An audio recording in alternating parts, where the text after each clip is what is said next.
स्वागत है आप सभी का हमारे साथ वीकली राशिफल में। साप्ताहिक राशिफल क्या कहते हैं आपके सितारे।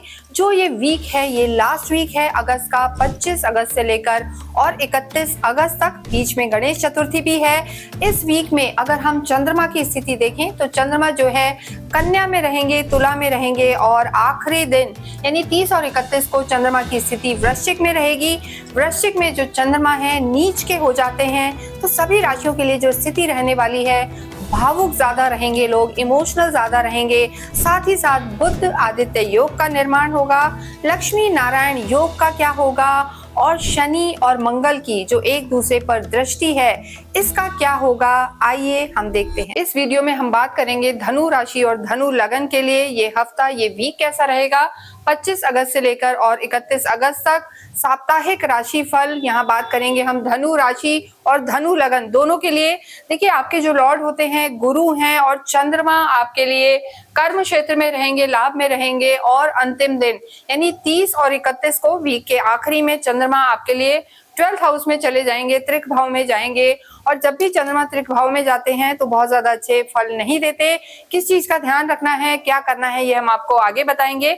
इसके साथ 3rd हाउस में आपके राहु हैं, आपके 4th हाउस में शनि है, सप्तम में गुरु हैं, शुक्र और बुध लक्ष्मी नारायण योग आपके 8th हाउस पे बना हुआ है। केतु सूर्य भी आपके जो हैं भाग्य में बैठे हैं और मंगल आपके कर्म क्षेत्र में है। इन सब चीजों का क्या प्रभाव पड़ेगा और चंद्रमा हमने बताया है जब वीक स्टार्ट होगा तो कन्या में, फिर लाभ में यानी तुला में और फिर वृश्चिक में यानी 12th हाउस में रहेंगे।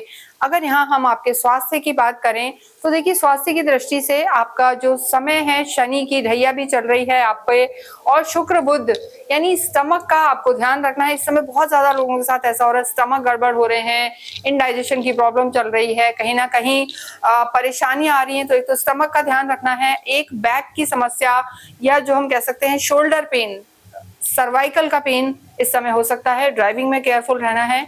लेकिन ये हम ट्रांजिट के आधार पर बताते हैं, यानी जितने भी धनु राशि धनु लगन के लोग हैं उन सबके लिए एप्लीकेबल होता है। लेकिन इसके साथ आपको अपनी कुंडली का भी निरीक्षण करवाना चाहिए, वहां ग्रहों की स्थिति कुछ अलग भी हो सकती है, ये एक जनरल है। और शनि और मंगल एक दूसरे को देख रहे हैं तो स्पेशली 30 और 31 को आपको अपने स्वास्थ्य का ध्यान रखना है, ओवर थिंकिंग में नहीं जाना और संभल के रहना है। कोई पुरानी बीमारी जो होती है वो भी उखड़ कर आ सकती है, क्योंकि जो अष्टम भाव है वो भी यानी आपके त्रिक भाव में बहुत सारे प्लैनेट्स इफेक्ट कर रहे हैं। इसके बाद हम बात करेंगे नेक्स्ट आपकी लव लाइफ की। लव लाइफ की अगर हम बात करते हैं तो पंचम के जो लॉर्ड हैं मंगल हैं, मंगल आपके 10th हाउस में है तो चीजें ठीक हैं। लेकिन देखिए यहाँ पे सूर्य और केतु का ग्रहण योग बना हुआ है। इस वीक में चंद्रमा तो जो रहेंगे कन्या तुला और वृश्चिक में रहेंगे, लेकिन बुध भी अपना राशि परिवर्तन करेंगे। बुध अभी कर्क में है, उसके बाद वो भाग्य में आ जाएंगे, यानी यहाँ पर सूर्य और बुध का जो है योग बनेगा इकट्ठा, बुध आदित्य योग, ये आपके लिए लाभकारी रहेगा। और गुरु की स्थिति भी जो है आपके लिए यहाँ पर बेहतर बनी हुई है। तो ओवरऑल अगर हम देखें तो चीजें आपके लिए ठीक हैं। लेकिन 31 और 30 जैसा जो हमने बताया है, यानी इस महीने का भी आखिरी और वीक का भी आखिरी, उन डेट्स पे आपको स्वास्थ्य के लिए केयरफुल रहना है, अवॉइड नहीं करनी है चीजें। और लव लाइफ के लिए भी जो मैंने कहा ओवर थिंकिंग ना हो, उसके लिए देखिए जो आपकी स्थिति है, जब बुध बदल जाएंगे, बुध यहाँ पर आपके आ जाएंगे तो स्थितियां, आपका एक ऑरा स्ट्रांग होगा और सामने वाला आपकी बात को सुनेगा। तो लव लाइफ यहाँ पर ठीक नजर आ रही है। लेकिन देखिए आप खुद थोड़ा सा धैर्य से चलें तो चीजें बेहतर होंगी, क्योंकि गुरु आपके लॉर्ड हैं और गुरु इस समय आपके 7th हाउस केंद्र में ही है, तो चीजें अच्छी हैं। त्रिकोण और जो हम कहेंगे कहीं ना कहीं मंगल और गुरु का जो योग है दोनों में मैत्री होती है। तो लव लाइफ यहाँ पर ठीक नजर आ रही है। यहाँ भी आपको आर्ग्यूमेंट्स में नहीं जाना है, 30 और 31 को ध्यान रखना है। वैवाहिक जीवन की अगर हम बात करें तो 7th हाउस जो होता है यहाँ से वैवाहिक जीवन को देखा जाता है। यहाँ गुरु बैठे हैं और गुरु बैठ के स्वयं अपने ही घर को देख रहे हैं। गुरु का 7th हाउस में होना कहीं ना कहीं जो स्थितियां हैं जो विवाह के भी कारक होते हैं, गुरु गृहस्थ को संभालने वाले, फैमिली प्लानिंग के लिए, इन सबके लिए अच्छे होते हैं। तो यहाँ गुरु की जो स्थिति है आपके लॉर्ड की, वो आपकी लगन को भी मजबूत रखेगी, कोई भी खुद के घर को नहीं बिगाड़ता और आपके वैवाहिक जीवन को भी संभालेगी। जिन लोगों का विवाह नहीं हुआ है उनके लिए भी हम कहेंगे कि ये समय काफी बलवान है, अच्छा है और आपके विवाह के भी योग बनेंगे। हालांकि एक हफ्ते में कोई विवाह के योग बहुत स्ट्रॉन्ग हम नहीं कहते, लेकिन कहीं ना कहीं अच्छे प्रपोजल्स आ सकते हैं और आपका भाग्य भी उसमें साथ देगा। तो ओवरऑल चीजें आपकी अच्छी रहने वाली हैं। लेकिन इम्पल्सिव डिसीजन ना लें, क्योंकि देखिए आपके सुख भाव में शनि विराजमान है, मंगल की दृष्टि है, तो कहीं ना कहीं थोड़ा सा तनाव रह सकता है, या जो आपकी सोच है, मनोकामनाएं हैं, उसमें थोड़ा सा डिले आ सकता है, क्योंकि शनि आपके 4th हाउस में सुख भाव में है। आपका लगभग ये हम कहेंगे माँ का भी स्थान है, घर का भी है, सुख भाव है। शनि का यहाँ बैठना वहां पर कर्मों को तो एग्जॉस्ट कराएगा, यानी आप ट्राई पूरा करेंगे लेकिन रिजल्ट्स थोड़े से स्लो रह सकते हैं।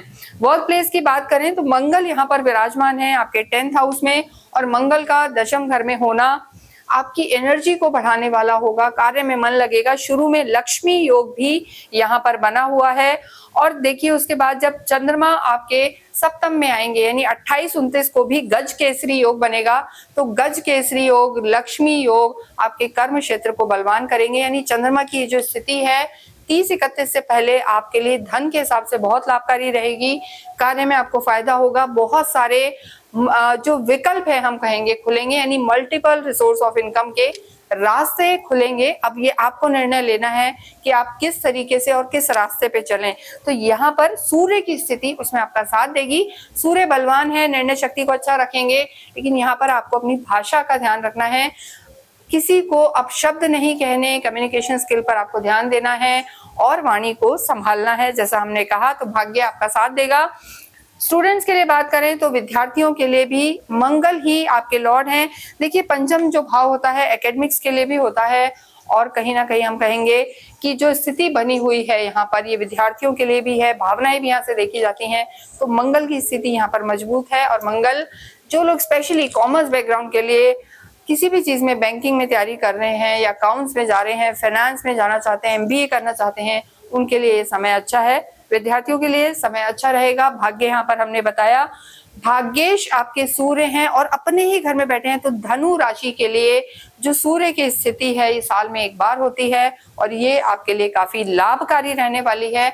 तो भाग्य यहाँ पर पूरा साथ देगा। बुधादित्य योग भी बन रहा है, लेकिन आपको अपने कर्मों पर ध्यान देना है, और शनि कर्म सिखाते हैं, शनि की ढैया चल रही है, कर्म यहाँ पर आपके कर्म और भाग्य का तालमेल धनु राशि के लिए बहुत यहाँ पर अच्छा नजर आ रहा है। आध्यात्मिक आप होते हैं, गुरु की सीधी दृष्टि आपकी लगन पर है, तो आध्यात्मिक आप रहेंगे, सोच अच्छी रहेगी, और जो हम कहेंगे आपका धर्म पूजा जो ज्ञान है ये यहाँ पर बढ़ता रहेगा। धार्मिक यात्राओं के भी योग हैं। तो ओवरऑल अगर हम देखें, खुद के लॉर्ड का बलि होना आपके इस वीक को मजबूत बनाएगा। सूर्य भी आपका साथ देंगे, जितना हो सूर्य की आराधना करें, भाग्येश की, सूर्य को जल चढ़ाएं, आदित्य हृदय स्रोत का पाठ करें, इसके साथ साथ जो आपके लॉर्ड हैं उनकी भी आराधना करें। ओम ग्राम ग्रीम ग्रौम सा गुरुवे नमः, ये चैंटिंग्स करते रहें, विष्णु सहस्त्र नाम का पाठ करें, और इसके साथ साथ आपको अवश्य ही 9 मुखी रुद्राक्ष धारण करना चाहिए, क्योंकि 9 मुखी रुद्राक्ष धारण करने से आपको अपने जो लॉर्ड हैं उनके आशीर्वाद प्राप्त होंगे, क्योंकि 9 मुखी रुद्राक्ष को जो रूल करने वाले प्लैनेट हैं गुरु हैं, और गुरु के आशीर्वाद के लिए आप ये अवश्य पहने, धारण करें, या फिर अपने घर के मंदिर में विराजमान करें। बृहस्पतिवार के दिन, गुरुवार के दिन अवश्य केले के पेड़ में हल्दी मिश्रित जल चढ़ाएं, और गाय को कुछ ना कुछ मीठा अवश्य खिलाएं। इसके साथ ही इस वीडियो को हम ये विराम देते हैं। कमेंट बॉक्स में अवश्य ही ओम नमो भगवते वासुदेवाय लिखें। Thank you.